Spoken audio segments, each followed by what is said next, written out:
মিথ্যা কথা বলেছি, প্রতারণা করেছি, ওয়াদা খেলাফ করেছি। তার মানে হলো দীর্ঘদিন ধরে আমি কোরআন সুন্নাহর আলোকে আপনার আত্মশুদ্ধি, আত্মার উন্নয়নে কাজ করেছি। হেদায়েতের মালিক কে? আরো বড় করে।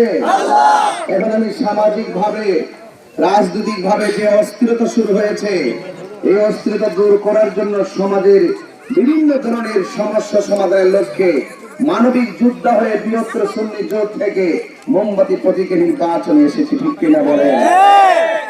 আল্লামা সৈয়দ জিয়াউল কামাল জাকারিয়া সাহেব খানদরা দরবারের পক্ষ থেকে আপনাদেরকে বলেছেন, আমি আপনাদেরকে বলতে চাই, আপনাদেরকে জানাতে চাই, এই দেশ আউলিয়া কেরামের দেশ, এই দেশ বাবা শাহজালালের দেশ, এই দেশ বাবা শাহজালালের দেশ। এই দেশে কোন ধরনের সন্ত্রাসী থাকতে পারে না, কোন চাঁদাবাজ থাকতে পারে না, কোন দুর্নীতি থাকতে পারে না। আমরা দেশের হাল ধরতে চাই। এই বাংলাদেশের স্বাধীনতার পর ৫৫ বছরের ভিতরে আমরা বারবার প্রমাণ করেছি, এই বাংলাদেশে একমাত্র শান্তিপ্রিয় দল হলো আহলে সুন্নাত ওয়াল জামাত। সুন্নি জামাতের মানুষ কখনো বোমাবাজি করে নাই, কোন ধরনের সন্ত্রাসী করে নাই, এটা মানবতার রাজনীতি করেছে। আজকে খানকা ছেড়ে রাজপথে আসার মূল কারণ ব্যক্ত করছে, দাসপাড়ার মানুষ আমরা কারো দাস হয়ে থাকতে চাই না, আমরা কারো গোলাম হয়ে থাকতে চাই না, আমরা ভালোবাসার মাধ্যমে সমাজের খেদমত করতে চাই। এই জন্য আপনাদেরকে অনুরোধ করব, আজকে বৃহত্তর সুন্নি জোট আমরা মোমবাতি প্রতীকে এসেছি, আপনারা মোমবাতির প্রতীকে ভোট দিবেন ইনশাআল্লাহ। আমরা কি করব? আমরা শিক্ষা, স্বাস্থ্য, অবকাঠামো উন্নয়ন করব। আমরা কি করব? আমরা আপনার সন্তানদের মাঝে দাবিত না হয় আমরা জিরো টলারেন্স ঘোষণা করব। আমরা কি করব? বাজার ব্যবসায়ীরা, ছাতিয়ানের ব্যবসায়ীদের কাছে যারা চাঁদাবাজ চাঁদা চাইতে না পারে, চাঁদাবাজদের কবর রচনা করব, চাঁদাবাজি বন্ধ করে দিব ইনশাআল্লাহ। এবং আপনাদের আজকে আমি গিয়েছিলাম শিমুলগড়, অনেক সনাতনধর্মী মানুষ সেখানে বাস করে, এত মানবতার ফেরিওয়ালা শুনলাম। উন্নয়ন করতে করতে করতে করতে এমন উন্নয়ন, দাসপাড়া রোডে ইটই লাগে না, ওই যে আপনার শিমুলগড় রোডে, শিমুলগড় রোডে ইটই লাগে না। এবার উন্নয়ন করতে করতে ইউরোপ পারে গেছে। আপনাদের আইসা এমন বক্তব্য দিব, বাপ রে বাপ। হ্যাঁ, যেমন মনে হয় যে মাগ নাটি আদাল আর কি,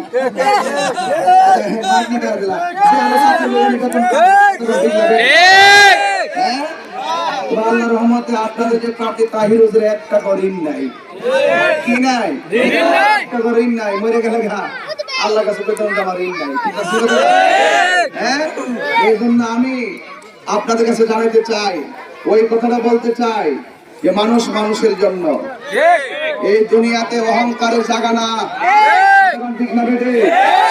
এই জন্য আপনাদেরকে অনুরোধ করে বলবো যে যত মানবিক হবেন ততই ভালো। আমি শুনেছি এলাকাতে এসে আমাদের বিভিন্ন ধরনের আমাদের অনুসারী যারা শিমুলগড় এবং রামেশ্বর অনেক জায়গায় আমাদের কর্মীদেরকে আঘাত করা হয়েছে। আমারও গাড়ি গতকাল ব্যারিকেড দেওয়া হয়েছে, বলছে যে এখানে প্রচার করা যাবে না। ওরা বলছে যে এখানে এটা হলো আমাদের ইমাম আছে, ইমাম, আমরা কি ইমামের দরকার নাই। মনে হয়েছে জিজ্ঞাসা করতে চাইছিলাম ইমামে কোন মসজিদ ইমামতি করে, মানে কত সিস্টেম আছে ভাই। ঠিক আছে, যাই হোক, বাক স্বাধীনতার রুদ্ধ করে আমার পথকে রুদ্ধ করেছে, আমি তাদের মতন এমন রুদ্ধকর মানুষ নয়। আমি ভালোবাসা দিয়ে সেখানে বিদায় হয়ে চলে এসেছি। আমি বলেছি বাবা আপনার প্রচার আপনি করেন, আমার প্রচার আমি করি, পাঁচ ফেলের মালিক আল্লাহ। আপনি চেষ্টা করেন, আমি চেষ্টা করবো, এটার নাম রাজনীতি। কেউ কাউকে বাধা দিবেন না। আমি আপনি যদি বাধা দেন, রক্তাক্ত করেন, 12 তারিখের পরে কি আবার নির্বাচন আইব? আবার 5 বছর। ঠিক না বেটি? তো পরের দিন কিন্তু সাতিয়ান বাজারে আমরা ঠিকই কিন্তু চা পান খামো, জানাজার মাঠে একসাথে যাবো, মসজিদে নামাজ পড়বো। নির্বাচন আইছে, নির্বাচন যাইবো না। এই জন্য কাউকে রাজনীতির সূত্র ধরে রক্তাক্ত করা, মেরে ফেলা, আঘাত করা, এটা কখনো সভ্য রাজনীতি হতে পারে না। ঠিক না বেটি? এই এলাকাতে এসে কথাগুলো প্রথম জেনেছি কেন? কারণ এই এলাকার সাতিয়ানের মানুষ আঘাতপ্রাপ্ত হয়েছে। আমি মজলুমের পক্ষে আছি ইনশাআল্লাহ। আমাকে আপনারা যে গাড়ি ভাবেন না কেন, প্রত্যেক দাবি আদায়ের লড়াই, আমি বিড়ালের বাচ্চা না। আপনি হুমকি দিলে আমি বাইকটা জমা হ্যাঁ মোমবাতির যে সমর্থক আছে এটা কি সারা তাড়িয়ে চাই তার শক্তিশালী কথা বলছে। এই জন্য বলছি আধিপত্য দেখিয়ে পেশি শক্তি দেখিয়ে কথা বলবেন না। এই জন্য আমরা শান্তির লক্ষ্যে কাজ করতে আসছি। আমরা শান্তি চাই, আমরা শান্তি চাই, ঠিক না বেটে?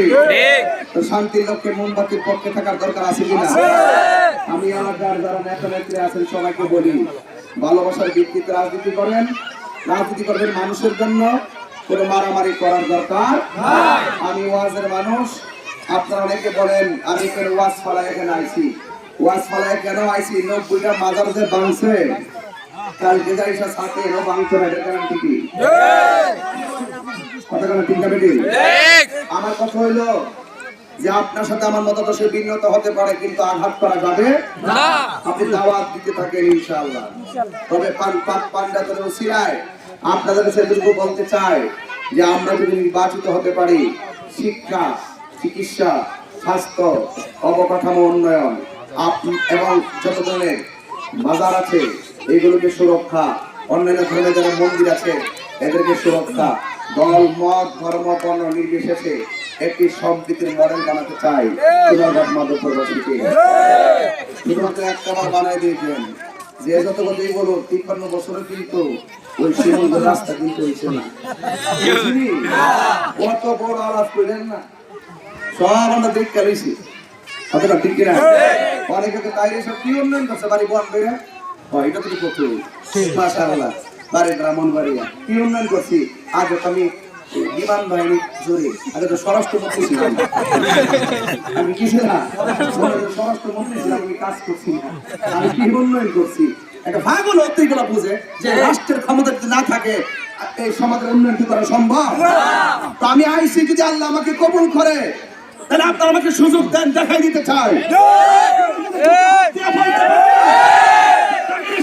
কটাক্ষ করেছিলাম, দায়িত্ব পাওয়ার পর এমন কাজ করে দিয়েছেন সেই কাজ করতে পারে না।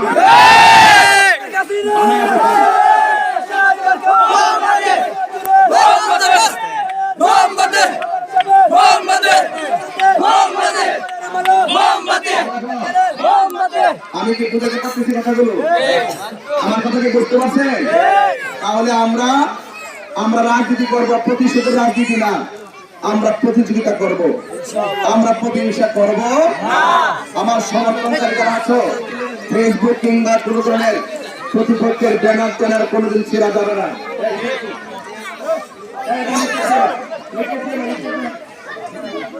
আমরা কোনো প্রতিশোধের রাজনীতি করবো, মনে থাকবেন ইনশাআল্লাহ। আমার মা বোনরা অনেকে আসছেন, আমার মা বোনদেরকে বললো, মা এখানে খান্দরা দেশে বোধ আইছে, কোনোদিন কে এখানে আইছে? আমি তাহিরের উপরে 1 বছর 2 বছর বাদ করে রাখছেন, ঠিক না? আমি আইবারকে একটা সাজা রাখছুন, চেয়ার একটা সাজা রাখছুন, লাইট ফাইট লাগায় কি ফুল টুল মালা টালা দিয়া আপনার কত সম্মান আমার করছুন, হাতিয়া তুফা দিছুন, এরপরে দেশি মুরগি খাওয়াইছুন, কত আদর যত্ন করছুন।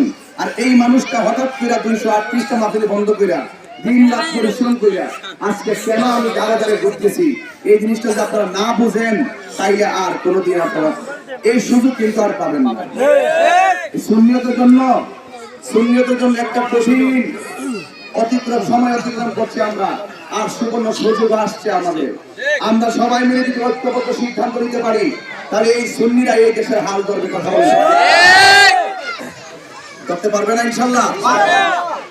আমরা যদি ক্ষমতায় আসি, অন্য কোন ধর্মের মানুষ আমাদের আঘাতপ্রাপ্ত হবে না, কোন মানুষের হক মাইরা আমরা খাবো না, রাষ্ট্রের পক্ষ থেকে বাজেট দেওয়া হবে সব সুষম বন্টন নীতির আলোকে সবার করে দিব, যা প্রয়োজন সমাজে তাই করব ইনশাআল্লাহ। মা বোনরা কইতাইছুন এই নোটিশ সারাই যে আইসা করছে, নাচপালায় বাসপালায় আমার মা বোনরা আইসা গেছে, গেছেন না? বলবো মা গো, আপনারা সকাল সকাল যায়া মোমবাতিতে ভোট দিবেন, চলে আগের রাইতে আসন বাতিটা লাগাইয়া আমরা রালিয়া দোয়াটা করবেন। আবার কিছু কিছু লোক আছে আপনাদের আইসা বুঝাইবো, বিভিন্ন ইয়া দিব, কাঠ দিব, কাঠ কি দিব, বিভিন্ন কাঠ দিব, এরা বাড়ি এনুই অন্য কিছু না দিব সামনে আরো ওই যে গাড়ি উঠছেন এনো তবে আমি আপনাকে ইনসাফের কাজ দেব, ইনসাফের কাজ যখন দিব সব ঘরের মধ্যে শান্তি নিকেতন হয়ে যাবে ইনশাআল্লাহ। ঠিক আছে? অবশ্যই রাষ্ট্রের যে কোনো দায়িত্বে গেলে রাষ্ট্রের পক্ষে যে সুবিধা এই সুবিধা আমিও পাবো, আপনিও পাবেন। যদি আমি হতে পারি আমি দিব, আপনি হলে আপনি দিবেন। কথা বলেন ঠিক না? এই জন্য একবারে 1 টাকা করে ভোট দিয়ে দিতে এমন না। শুক্রবারে কোনো কারণে যদি চাকরি মিস থাকে না, এটা কিন্তু শুক্রবার আদায় করুন। ঠিক না? এই জন্য অনুরোধ করবো আপনারা বিভ্রান্ত হবেন না, আপনারা সবাই ভরসা রাখবেন, মোমবাতি প্রতীকে ভোট দিবেন। আমার মরণের কতদিন বাকি আমি জানি না, মরণের কতদিন বাকি আমার মরণের কতদিন বাকি আমি জানিলাম না গো আল্লাহ মরণের কতদিন বাকি রাজরাইল আসিয়া যখন হস্তে দিবা তরি, আসিয়া যখন হস্তে দিবা তরি, তখন আমার মনা ভাই আমি জানিলাম না গো আল্লাহ মরণের কতদিন বাকি আমার মরণের কতদিন বাকি আমি জানিলাম না গো আল্লাহ মরণের কতদিন বাকি আয়াত হইল হাতে ভাইরে মত হইল পায়ে, সেই জায়গা মরণ লেখা সেই জায়গা সে মরে আমি জানিলাম না গো আমারটা দরকারটা একটু মরণের কতদিন বাকি। 40 দিনের আগে ভাইরে মতের নিশানি, 40 দিনের আগে ভাইরে মতের নিশানি, সন্ততে কাহিরানি চোখে দিয়া আমি জানিলাম না গো আল্লাহ মরণের কতদিন বাকি আমার মরণের কতদিন বাকি আমি জানিলাম না গো আল্লাহ মরণের কতদিন বাকি। আমার সবাই অনুরোধ করতেছে তো অনেক আইছে, একটা শান গান একটা শান গায়া যায়, গায়া গেছি বাবা রে কে কোনে চলে যায় করতাম পারি না। এই যে আজকে ভোট নিয়ে আইছি প্রার্থীরা করতে আসে এটাই তো রাজনীতি ঠিক না বেটে। একটা ধরে ক্যামেরা দিয়ে চা তো প্রার্থীর পক্ষ থেকে খাওয়ায় আর আপনারা আমার চা খাওয়াইন, এটার লাগে ভালোবাসা। এই ভালোবাসা দিয়ে সমস্যা সাজাতে চাই যে আমার ভোট দিবে সেও আমার, যে আমার ভোট দিবে না সেও আমার।